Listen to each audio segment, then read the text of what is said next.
Halo teman-teman, perkenalkan, kami Dea Cantika, NIM B02222019 dan Ike Sevia Asajodi dengan NIM B02222033 dari Sastra Indonesia UNS Angkatan 2022.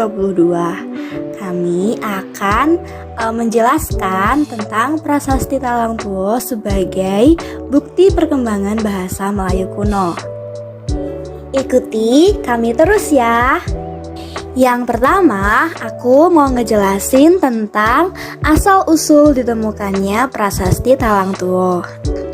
Jadi, prasasti Talang Tuo pertama kali ditemukan oleh Alwi Lihan, seorang petani asal Dusun Meranjat pada 17 November 1920 menurut Yen Rizal tahun 2018. Ia menemukan sebuah bongkahan batu yang tidak biasa yang berbentuk menyerupai lempengan dan berisi tulisan-tulisan dengan huruf Palawa dalam bahasa Melayu kuno yang tentu saja tidak dia pahami artinya.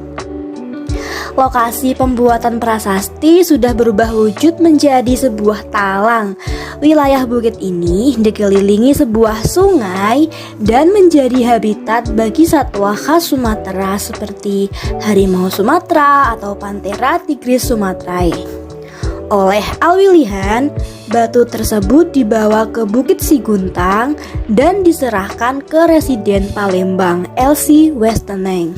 Kala itu, batu itulah yang kemudian disebut dengan prasasti Talang Tuo. Di bawah ini adalah contoh gambar dan bentuk prasasti Talang Tuo. Berikutnya adalah bunyi prasasti dari Talang Tuo. Swasti Sri Saka Warsatita 606 Ding Dwitya Sukla Paksa Wulan Caitra Sana Tatkalana Parlak Sri Ksetra ini Niparwat Parwanda Puntahyang Sri Jayanaga ini Pranidananda Puntahyang Sawanakna Nang Nitanang di sini niur pinang Hanauru miyah nan samisrana yang kayu dimakan wahna tatapi haur wuluh patum ite famadi punarapi yang parlak bukan nantawat talaga sawana yang buatna sucarita parawis prayojadakan punyana sarwa satwa sacara-cara waropayana musuka di asana kalah diantara margalai mumuahya ahara nan air niminumna sawanakna watna huma parlak mancak muahya menghidupi pasu prakara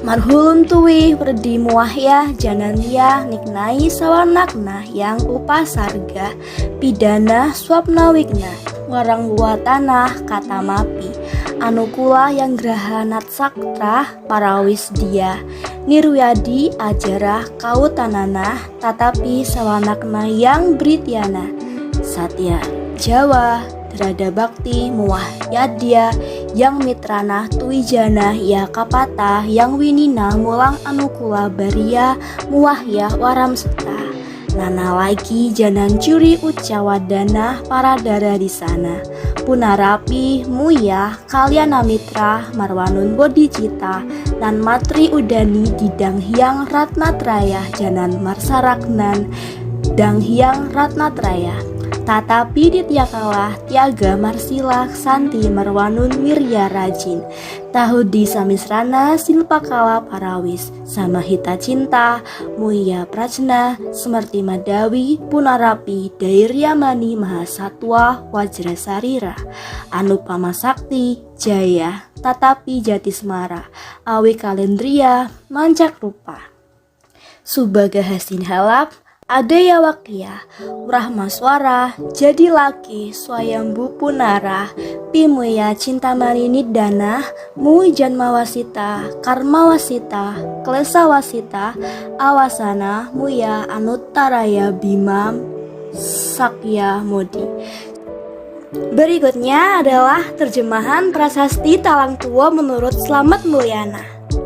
Bahagia. Tahun Saka 606 pada hari kedua bulan terang Caitra. Itulah waktunya Taman Surik Setra ini dibangun, milik Dapuntahyang Sri Jayanaga. Ini pesan Dapuntahyang.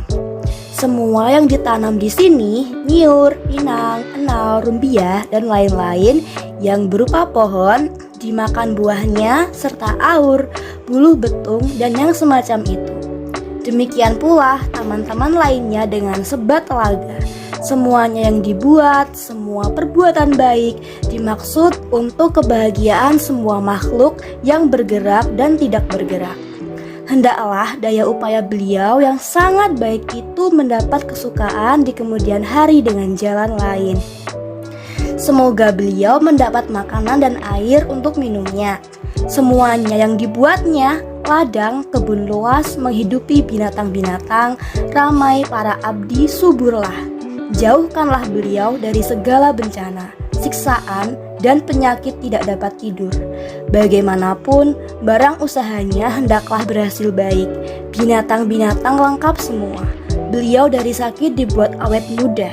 Dan lagi, hendaklah semua yang disebut abdi setia, berbaktilah mereka pada beliau, yang menjadi sahabat beliau, janganlah mereka mengkhianati beliau. Yang menjadi istri beliau, hendaklah tetap setia sebagai istri pada beliau. Dimanapun beliau berada, janganlah melakukan pencurian, kecurangan, pembunuhan, dan perzinahan di situ. Dan lagi, hendaklah beliau bertemu dengan Kalyana Mitra, membangun bodhicitta dengan Maitra, menjadi pertapa pada Danghyang Ratnatraya, melainkan senantiasa teguh bersila dengan senang, membangun tenaga, keuletan, pengetahuan tentang perbedaan semua sipakala dan pemusatan pikiran.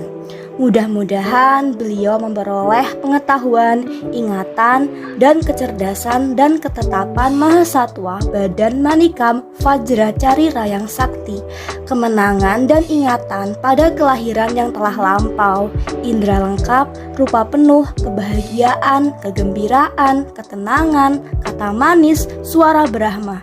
Jadi laki-laki karena kekuatannya sendiri. Hendaklah beliau memperoleh cinta mandidara, memperoleh janmawacita, karmawacita. Akhirnya beliau mendapat anuttaraya bisa myaksambodhi. Jadi di sini aku bakal jelasin tentang makna prasasti Talang Tuo. Prasasti Talang Tuo memiliki makna yang cukup panjang serta memuat beberapa informasi penting. Prasasti peninggalan Kerajaan Sriwijaya menjelaskan tentang perkembangan agama Buddha di Sriwijaya. Dijelaskan ketaatan Raja Dapuntahyang Sri Jayanasa dalam menjalankan ajaran Buddha sekaligus sebagai simbol wakil dewa di dunia. Prasasti Talang Tuo ditulis menggunakan huruf Palawa dan bahasa Melayu kuno. Prasasti bertarik 606 Saka atau 684 Masehi ini dipahatkan pada batu datar berukuran 50 cm x 80 cm. Saat ditemukan, 14 baris isinya masih dapat dibaca dengan jelas dan kemudian diterjemahkan oleh Van Ronkel dan Bosch. Selain itu, banyak doa dan harapan serta disebutkan pembangunan vihara yang jelas menunjukkan sifat agama Buddha. Prasasti Talang Tuo juga mengungkapkan bahwa Kerajaan Sriwijaya tengah berkonsentrasi untuk memakmurkan negerinya. Sementara dari letak penemuannya, prasasti ini semakin mendukung argumen bahwa Kadatuan Sriwijaya berpusat di tepian Sungai Musi di daerah Palembang, Sumatera Selatan. Terakhir, keterkaitan antara prasasti Talang Tuo dengan bahasa Melayu kuno. Prasasti Talang Tuo ditulis dalam aksara Palawa yang umumnya digunakan di Asia Tenggara kuno untuk menulis bahasa Sanskerta dan bahasa Melayu kuno. Prasasti ini sendiri ditulis dalam bahasa Melayu kuno yang merupakan pendahulu dari bahasa Melayu modern. Bahasa yang digunakan dalam prasasti menunjukkan perkembangan bahasa Melayu kuno yang dipengaruhi oleh bahasa Sanskerta dan bahasa-bahasa lain di wilayah tersebut. Prasasti tersebut juga memberikan bukti tradisi linguistik dan budaya yang canggih di wilayah tersebut. Prasasti Talang Tuo juga memberikan gambaran struktur politik dan sosial masyarakat Melayu kuno. Prasasti tersebut menyebutkan nama beberapa penguasa dan memberikan wawasan tentang garis keturunan dan gelar mereka. Prasasti ini juga menjadi sumber informasi berharga bagi sejarawan dan ahli bahasa yang mempelajari peradaban Melayu kuno. Secara keseluruhan, prasasti Talang Tua memiliki signifikansi dalam pemahaman tentang bahasa Melayu kuno dan konteks sejarahnya. Prasasti ini memberikan bukti berharga tentang aspek linguistik, budaya, dan politik peradaban Melayu awal di Asia Tenggara. Sekian penjelasan mengenai prasasti Talang Tuo sebagai bukti perkembangan bahasa Melayu kuno dari kami. Atas perhatiannya, kami mengucapkan terima kasih.